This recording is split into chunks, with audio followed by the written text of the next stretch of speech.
Muchas gracias, Nirvana, muchas gracias, Gabriel, gracias, equipo de ICN. Cuando hablamos de la figura de Juan Carlos Bonilla, el comisionado general Juan Carlos Bonilla, y voy a omitir el sobrenombre, estamos hablando de una persona que llegó a ocupar los cargos más altos de la Policía Nacional, una carrera que ha estado llena de altibajos, pero especialmente la admiración, porque ahora es muy fácil hablar del árbol caído, ahora se habla de la figura que cayó en manos del narcotráfico, estamos hablando de una figura que en este momento está en su peor momento, pero se nos olvida que había beneplácito, había alegría de la población en su momento cuando este hombre, de forma dura, de formas autoritarias, ocupó los distintos puestos en la zona norte, en la zona occidental y eventualmente en la Dirección General de la Policía. Su carrera estuvo caracterizada por excesos, pero también por controversias. En algún momento incluso estuvo prófugo porque se le acusó de participar en ejecución de presuntos delincuentes. No fue fácil la carrera policial de Juan Carlos Bonilla. El comisionado general Juan Carlos Bonilla fue una carrera ascendente, ocupó posiciones importantes en distintos momentos de su carrera, pero siempre estuvo rodeado de controversia. Bien fuera por las acusaciones de la excomisionada general María Luisa Borjas, bien fuera por su participación activa en los hechos que rodearon la represión posgolpe de Estado, bien fuera por su enfrentamiento con los anteriores policías, directores de policía, especialmente Ricardo Ramírez del Cid. Tal vez usted no lo recuerda, pero la figura de Juan Carlos Bonilla, ahora sí vamos a decir el tigre, a la gente le representaba confianza de parte de un militar, policía. Era compleja su figura y representaba para muchos el autoritarismo, la fortaleza, la mano dura que se necesitaba para hablar de su carrera policial. Pasemos al otro punto, porque esa es una cosa, la carrera policial caracterizada por excesos. Su protagonismo, el protagonismo en esas décadas, esa última década del siglo XX y esas primeras 2 décadas del siglo XXI, que se caracterizaron por que Honduras llegó a ocupar los lugares más altos en cuanto a homicidios violentos a nivel internacional. Recordemos ese año 2009, con la muerte del zar antidrogas Arístide González, luego esta muerte de 2011 de el amigo Alfredo Landaverde, y no digamos otras figuras, Orlan Chávez, el fiscal de oro, los periodistas Villatoro, Barrow.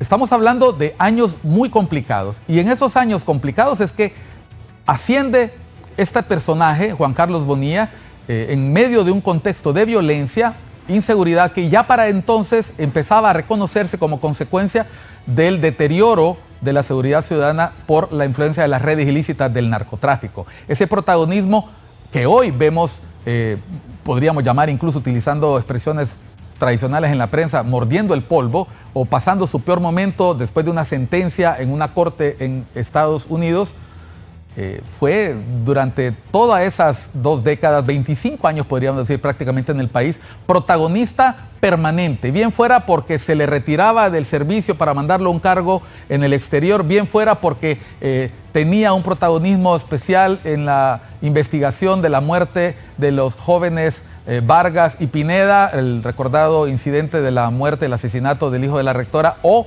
por sus enfrentamientos con figuras importantes de los derechos humanos o personas del ámbito político que apoyaron abiertamente el ascenso de la carrera de Juan Carlos Bonilla, del comisionado general Juan Carlos Bonilla, hasta colocarlo en esa posición cimera que es la Dirección General de Policía. Pasemos al siguiente punto. El siguiente punto.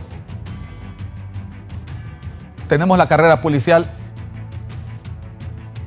El tercer punto, hemos mencionado la carrera policial.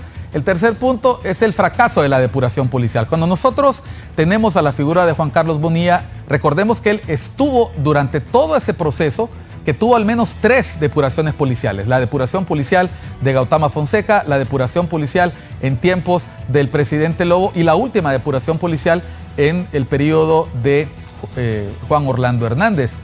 ¿Qué es lo que nos dice la sentencia? Lo que nos dice la sentencia es que llegó a ocupar las posiciones más importantes en la Policía Nacional y en las estructuras de seguridad del Estado una persona que estaba vinculada a estructuras criminales. ¿Qué puede ser mejor señal del fracaso de la depuración policial que la figura que llegó a dirigir la policía, que estuvo a cargo de la seguridad ciudadana en esta zona tan complicada de Occidente, haya sido sentenciada? Hoy, repito, es muy fácil hablar de la caída, del final de la carrera de Juan Carlos Bonilla, pero son 25 años que narran perfectamente el fracaso de las políticas públicas para depurar y que siguen siendo un reto, porque lo que queda en evidencia es que muchas de las personas que en algún momento ocuparon posiciones con Juan Carlos Bonilla siguen dentro de la policía y fueron tolerantes y fueron personas que ocuparon posiciones bien bajo su mando, atendiendo órdenes de sus directivas o ocupando posiciones. ¿Hasta qué punto conocían las autoridades policiales las actividades de Juan Carlos Bonilla y otros miembros de la Policía Nacional que están todavía en esa estructura? Fíjese usted, eso es un tema que tiene que investigar precisamente la Fiscalía. No podemos seguir esperando que lo hagan los norteamericanos. Ahora, Bonilla, el tigre, héroe para muchos en su lucha contra la delincuencia, antihéroe porque eran las características que uno no espera en un héroe.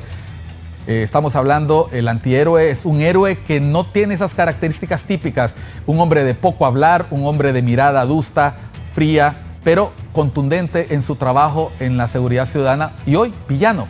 No desde ahora, desde hace mucho tiempo se cuestionaba su figura, tuvo enfrentamientos importantes, como decíamos, con compañeros de la misma policía, con organismos de derechos humanos, se le cuestionó desde la política, pero hoy es muy fácil hablar mal del Tigre Bonilla, pero durante los últimos 20 años antes de esta sentencia, ocupó titulares. Los medios de comunicación se peleaban por sus entrevistas, acudía a todos los programas de opinión, incluido de algunos críticos de gobiernos anteriores que hoy ocupan cimeras posiciones, como Milton Benítez. Lo tuvo como figura principal. ¿Dónde están esas declaraciones ahora de los distintos noticiarios, de distintos programas de opinión que en algún momento ensalzaron su carrera, que le dieron posición, como lo hicieron con la figura del expresidente Hernández, como lo hicieron con otras figuras importantes de la política hondureña? Eso es un fiel retrato. Lo que pasa hoy con el comisionado general Juan Carlos Bonilla, apodado el Tigre, es un buen reflejo de la hipocresía de los medios de comunicación en Honduras. Y finalmente, el último punto.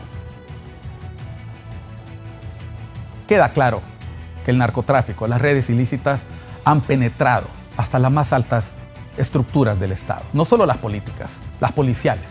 Estamos hablando de hasta dónde llega la corrupción del narcotráfico, hasta dónde llega la actuación de las autoridades en la prevención de estos delitos, hasta dónde llega la inacción y la impunidad del Estado hondureño, que en este momento tiene que esperar que sea la justicia norteamericana la que haga lo que aquí no somos capaces de hacer.